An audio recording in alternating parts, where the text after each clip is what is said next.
దేశవ్యాప్తంగా రెండో దశ లోక్సభ పోలింగ్ మొదలైంది. 11 రాష్ట్రాలు ఒక కేంద్ర పాలిత ప్రాంతంలో పోలింగ్ జరుగుతుంది. మొత్తం 95 లోక్సభ స్థానాల్లో పోలింగ్ నిర్వహిస్తూ ఉండగా 1644 మంది అభ్యర్థులు పోటీ పడుతున్నారు. వాస్తవానికి 97 స్థానాల్లో పోలింగ్ జరగాల్సి ఉన్నా వెల్లూరులో పోలింగ్ రద్దయింది. మరో నియోజకవర్గం త్రిపుర తూర్పులో మూడో దశ అంటే ఈ నెల 23న పోలింగ్ నిర్వహిస్తారు. తమిళనాడులో అత్యధికంగా 38, కర్ణాటకలో 14 లోక్సభ స్థానాలకు పోలింగ్ నిర్వహిస్తున్నారు. ఈ దఫాలో ఉత్తరప్రదేశ్లో 8 లోక్సభ స్థానాలకు పోలింగ్ జరుగుతుంది. జమ్మూ కాశ్మీర్లో 2 లోక్సభ స్థానాల్లో పోలింగ్ జరుగుతూ ఉండగా అల్లర్లు చెలరేగే అవకాశం ఉన్నందున 80 కంపెనీల బలగాలను మోహరించారు. ఉదయం 7 గంటలకు ప్రారంభమయ్యే పోలింగ్ సాయంత్రం 5 గంటల వరకు కొనసాగుతుంది.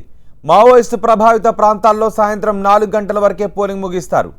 సమస్యాత్మక ప్రాంతాల్లో భారీగా బలగాలను మోహరించారు.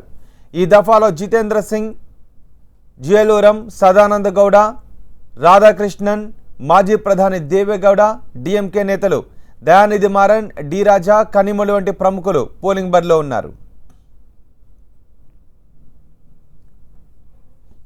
ఇక తమిళనాడులో 18 అసెంబ్లీ స్థానాలకు ఉప ఎన్నికలు నిర్వహిస్తుండగా 269 మంది పోటీ పడుతున్నారు. మదురైలో రాత్రి 8 గంటల వరకు పోలింగ్ అనుమతి ఇచ్చింది ఎన్నికల సంఘం. తమిళనాడులో ఎన్నికల సందర్భంగా థియేటర్లను బంద్ చేయించారు.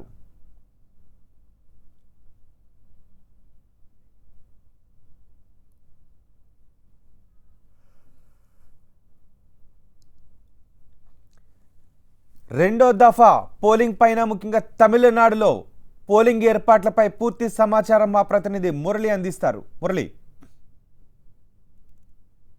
సార్వత్రిక ఎన్నికల్లో రెండో దశ పోలింగ్లో దక్షిణాదిన అందులోనూ దేశంలోనూ ఇవాళ జరిగేటువంటి పోలింగ్ మొత్తం అన్ని రాష్ట్రాల్లో కూడా అత్యధిక పార్లమెంటు స్థానాలకు తమిళనాడులో ఎన్నికలు జరుగుతున్నాయి. మొత్తం 38 పార్లమెంటు స్థానాలకు ఈ పోలింగ్ జరుగుతోంది. అలాగే 18 అసెంబ్లీ స్థానాలకు అంటే 22 అసెంబ్లీ స్థానాలకు ఉప ఎన్నికలు జరగాల్సి ఉంటే ఇవాళ ఈరోజు జరిగేటువంటి పోలింగ్లో 18 స్థానాలు జరుగుతాయి. తర్వాత వచ్చే నెల 15న మిగిలినటువంటి 4 అసెంబ్లీ నియోజకవర్గాలకు పోలింగ్ జరగనుంది. అయితే ఇవాళ మొత్తం అభ్యర్థులందరూ కూడా దాదాపు పార్లమెంటుకు సంబంధించినటువంటి అసెంబ్లీకి సంబంధించినటువంటి అభ్యర్థులందరూ కూడా దాదాపు 1000 మందికి పైగా బరిలో ఉంటే మొత్తం తమిళనాడులో 5,99,00,000 మంది ఓటర్లు ఉన్నారు. ఇందులో తెలుగు వారి ఓటర్ల సంఖ్య కూడా భారీగానే ఉంది.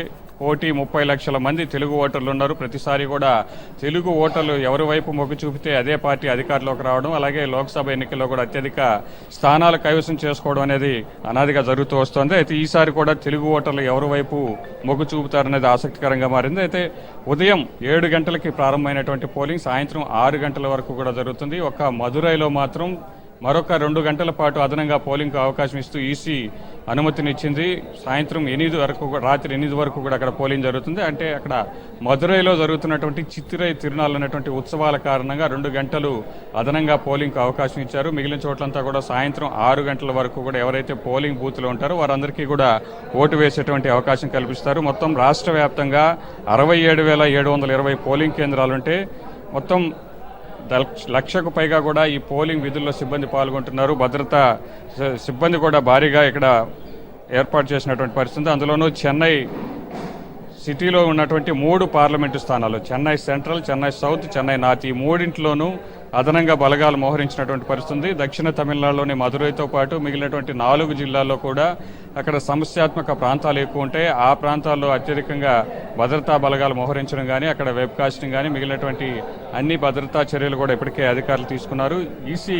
ఈసారి జరిగేటువంటి పోలింగ్లో పోలింగ్ శాతాన్ని పెంచేందుకు ముందు నుంచి కూడా ప్రచారం ఎక్కువగా కల్పించింది. గతంలో ఎప్పుడు కూడా తమిళనాడులో 73-74 శాతానికి మించి పోలింగ్ జరిగినటువంటి పరిస్థితి లేదు. కానీ ఈసారి మాత్రం ఖచ్చితంగా 80% దాటే విధంగా చర్యలు తీసుకుంటున్నామని ఈసీ ఇప్పటికే ప్రకటించింది. ఆ దిశగా ప్రచారం కూడా కల్పించింది. ప్రతి ఒక్కరు కూడా ఓటు హక్కు వినియోగించుకోవాలని. అయితే తమిళనాడులో చూస్తే ముఖ్యంగా ప్రముఖులుగా డిఎంకే నుంచి కనిమొళి పోటీ చేస్తున్నారు. తొలిసారి ఎన్నికల్లో డిఎంకే నుంచి ఆమె పోటీ చేస్తున్నారు. గతంలో 2 సార్లు రాజ్యసభ సభ్యురాలుగా ఉన్నటువంటి కనిమొళి ఈసారి తూతుకుడి నుంచి పోటీ చేస్తున్నారు. మరోవైపు చెన్నై సెంట్రల్ ప్రస్తుతం నేను ఉన్నటువంటి చెన్నై సెంట్రల్లో దయానిధి మారన్ పోటీ చేస్తున్నారు. ఇదే నియోజకవర్గం నుంచి ఇక్కడ తొలిసారిగా పార్టీ ఏర్పాటు చేసినటువంటి కమల్ హాసన్ పార్టీ తరపున ఇక్కడ కమలా నసీర్ అంటే నాజర్ ప్రముఖ సినీ నటుడు నాజర్ సతీమణి ఇక్కడ పోటీ చేస్తున్నారు. మిగిలినటువంటి అన్నాడీఎంకే మిత్రపక్షాలకు ఇక్కడ సీట్ని కేటాయించింది. టీటీవీ దినకరన్ తరపున కూడా ఇక్కడ బరిలో ఉంటున్నటువంటి పరిస్థితి. మరోవైపు తంబి దొరై లోక్సభ స్పీకర్ గా ఉన్నటువంటి తంబి దొరై కూడా కరూరు నుంచి పోటీ చేస్తున్నారు. మొత్తానికైతే